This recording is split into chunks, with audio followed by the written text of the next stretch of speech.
So, does a 4,500 pesos graphics card able to play AAA games with 1440p resolution? Let's find out.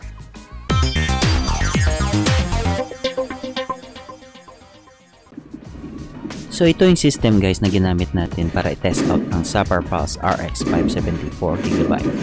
Ang Ryzen 5 3600 na processor natin, ang Aorus AX370 motherboard, yung T-Force 3200MHz 16GB naka-XMP sa BIOS, yung Samsung Evo 970 na SSD natin, NVMe 512GB, as well as yung EVGA 1000W 80+ code.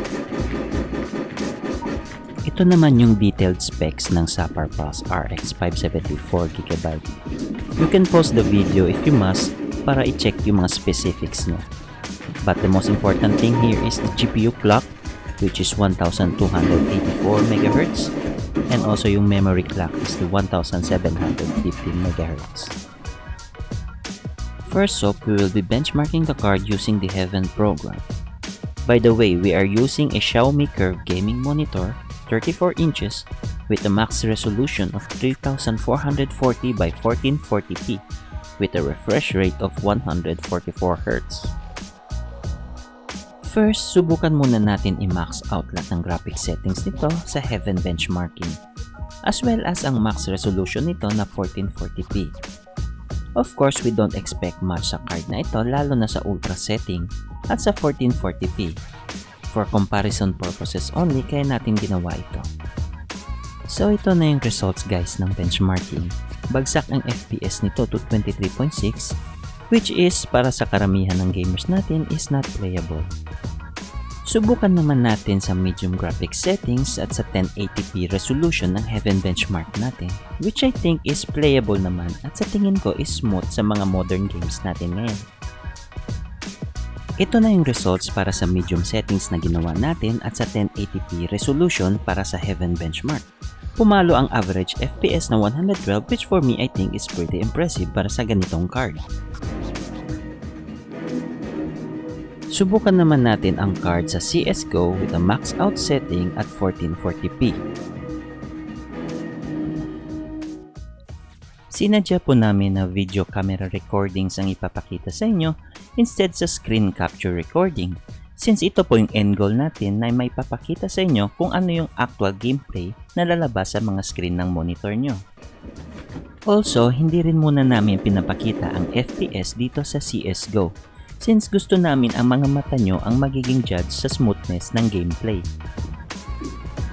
Honestly, I wasn't expecting much sa card na ito, lalo na sa max out graphic settings at sa 1440p resolution. But the card delivered very well sa larong CSGO kahit naka 1440p resolution tayo. For me, napaka-smooth ng gameplay, kaya bibigyan ko ito ng 5 stars sa larong CSGO sa price and performance ratio.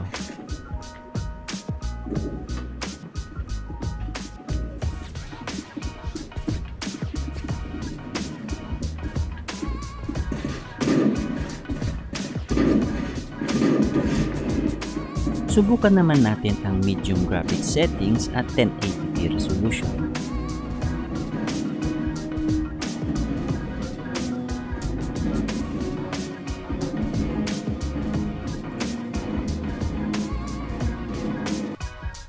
Let your eyes be the judge sa difference ng smoothness ng medium graphic settings at ng max out settings.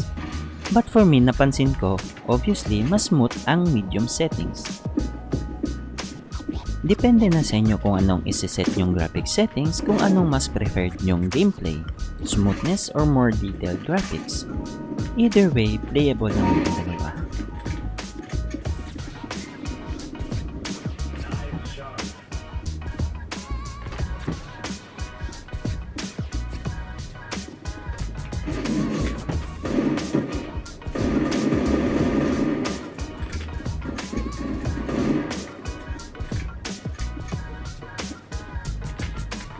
Susubukan naman natin sa mas mabigat na laro gaya ng Call of Duty Warzone. Mimix natin ang graphic setting from low to high settings for smooth gameplay, but we will retain the max resolution na 3440 by 1440p.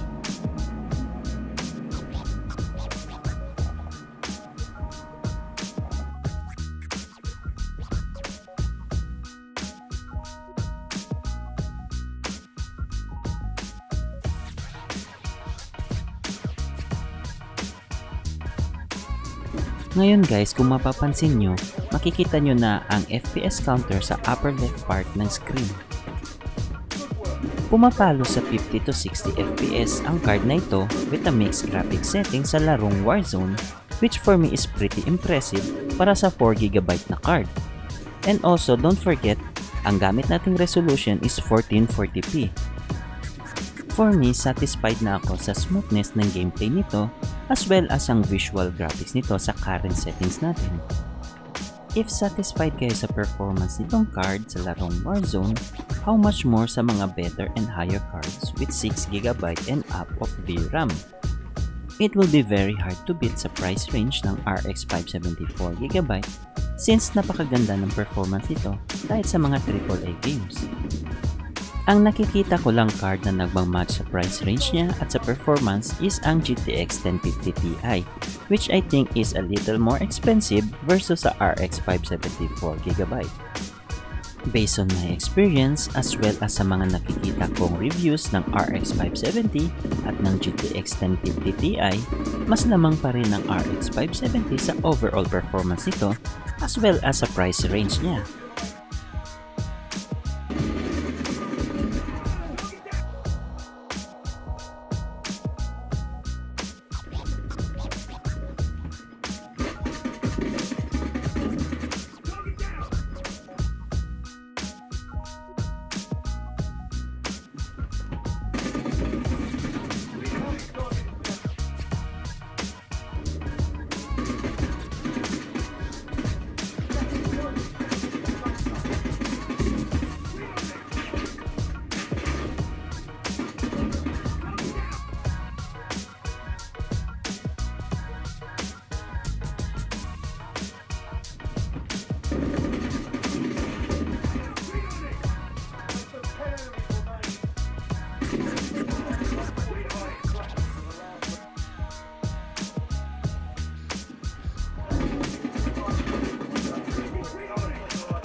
And lastly, susubukan na naman natin ang ating card sa another AAA game which is the Sekiro Shadows Die Twice, which is an RPG game.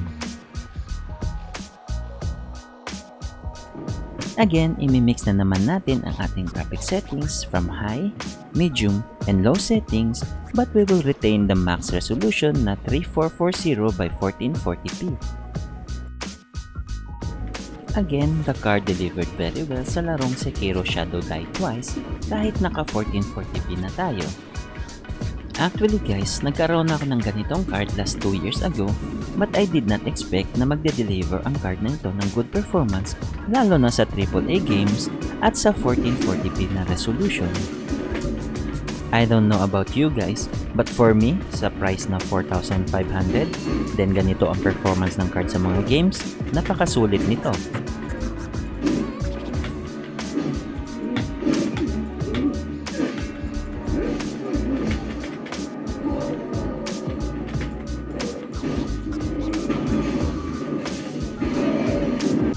Subukan naman natin ang rendering capabilities ng ating card.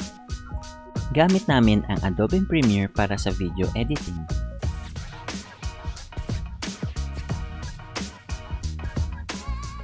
Subukan natin mag-export ng 1080p na file which is 1.18GB.